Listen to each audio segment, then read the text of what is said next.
Hello and welcome to Mint. I am Nasrin Sultana. Markets have been going through a turbulent time. Both Sensex and Nifty have fallen around 4% last week, and that has got a lot of investors into a panic mode. To discuss what the market is going to go through in the next week, as we are expecting results for the Lok Sabha elections, I am joined by Mr. Gautam Duggad, who is the head of research at Motilal Oswal Institutional Equities. So, Mr. Duggad, welcome to the show. My first question would be, what do you think? Why are the investors so nervous about the markets right now? So, Nasrin, there have been a host of factors which has driven this correction, I would think, in the last 8-10 days. One of the most prominent factors has been the global concerns around the potential implications of the bickering between US and China on the trade war front. So that has driven correction across the global markets, Europe, Asia, and India was not immune to that. To add to that, the earnings season, which has been going on for the last 1 month almost, hasn't really inspired confidence about any big recovery in FY20 earnings. So while the estimates do suggest that there is a significant jump expected in the earnings for FY20, but that is largely accruing from banks. If you keep aside banks for a moment, then the other sectors which have reported so far, whether it is automobiles or consumption-oriented sectors, you've seen earnings cut. Plus, the commentary around consumption is also weakened to an extent. And third and most important point is that we are heading into an a season of elections where in 10 days from now there will be results which will be declared, and that is also causing some amount of uncertainty whether the eventual outcome will be as good as what has been forecasted or built into the numbers. So a host of these factors are actually pulling the markets down, and we've had a good run from Feb mid to almost April. So therefore, some amount of pullback has happened over that. Right. So, like you said, we are faced by three major events. But do you see this kind of weakness in the market to persist even after the election results are out? Because the other two events that you mentioned may continue. Sure. So I think the outcome of 23rd will have an implication for the markets for sure. Which way it will go will depend on the outcome of 23rd, how many seats that the current dispensation gets. And if there is no major surprise, which is what the market has been factoring in, then I think after a period of a week or two, market will go back to fundamentals. If there is a big surprise on the either side, you will obviously see a disproportionate reaction of the market. But be that as it may, after a week or two, once the government formation exercise is over, we will have to revert to fundamentals. And that is where there are some concerns which are emerging, be it consumption, be it the overall earnings growth for FY20. And at 11,300, 11,400, obviously markets do not have a significant margin of safety. In fact, at 20 times, 21 times 1 year forward, if one assumes 600 rupees to be the EPS estimate for FY20, then you are essentially talking about a 20 times 1 year forward numbers on Nifty. Individual stock, obviously you will have a lot of opportunities from a valuation perspective, but at an index level, you don't see a significant margin of safety built into at current valuations. Right. So, like you said, valuations are probably expensive, and earnings revival has not yet taken. So, does it concern you? Because, like you mentioned, there are other uncertainty in the markets also built in. Yes, of course. I mean, my cause of worry is not elections right now. It's about the direction that the earnings are going to take. Plus liquidity issues, a lot of this debt market related concerns which have happened with some corporates. I'm sure they're going to come back to haunt us after a month or so once the election related news flow is behind. And then at the margin, you have seen deterioration in commentaries from consumer companies, be it on the staple side or on the discretionary side. Because consumption was one engine which was growing quite well. It is still growing, but just that the pace of the growth has decelerated a bit. And to that extent, that takes away some luster from the earnings. Banks obviously are doing well. You have seen all the corporate banks reported strong set of numbers on asset quality, and banks are very important because banks are expected to drive more than 50% of the incremental earnings in FY20 for Nifty.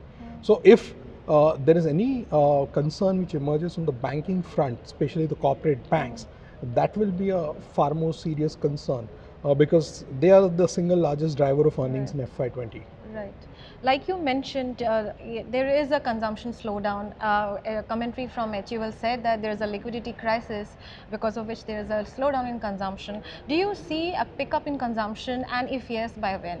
See, it's very tough to forecast short-term trends, and certainly not easy for a broad sector. But what I am drawing some, solace from is you've seen big political spending in this election.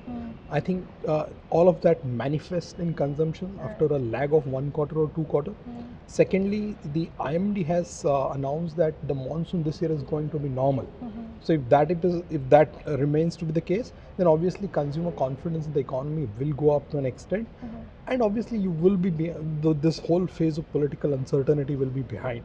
So that should also augur well for some of the discretionary consumption sectors. So yes, I do remain hopeful, but at the same time very watchful as well on two factors: how the monsoon is going to pan out, and how the liquidity situation in the economy is dealt with once this election related news flow is behind. Right. So moving on to the the global reasons that you mentioned, India has been kind of following up what the global markets have been due to the U.S.-China trade war escalation and the threat that each country is giving to each other. Do you think India is immune to if there is at all a trade war between them, and India is just panicking?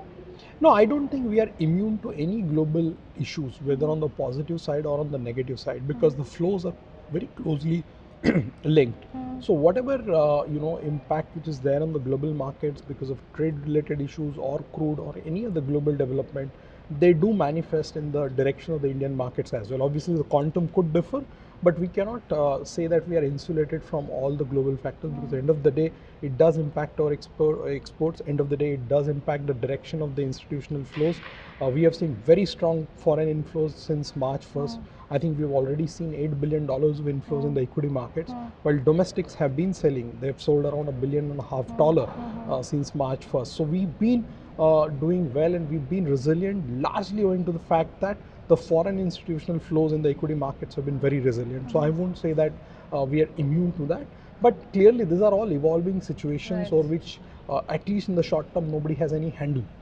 Right. So at this point of time, I'm very tempted to ask, why are DIs selling? Because this year so far they are net sellers.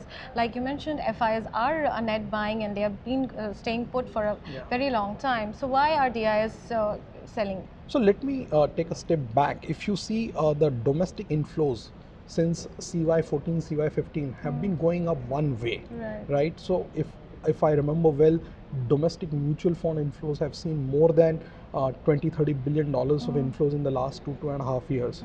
Secondly, the SIP book has grown very well, and it's been very steady now for the last 12 odd months. We are tracking at around 8,200 crores per annum.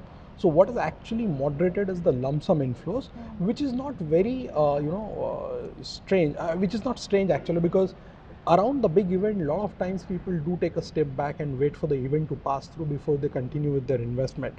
Secondly, when there is a strong inflow from one side, typically we have noticed that DI has taken opposite side. They have booked some profits, obviously, because the market has done well. Mid-cap index had done well in Feb and March. So that could be one of the reasons.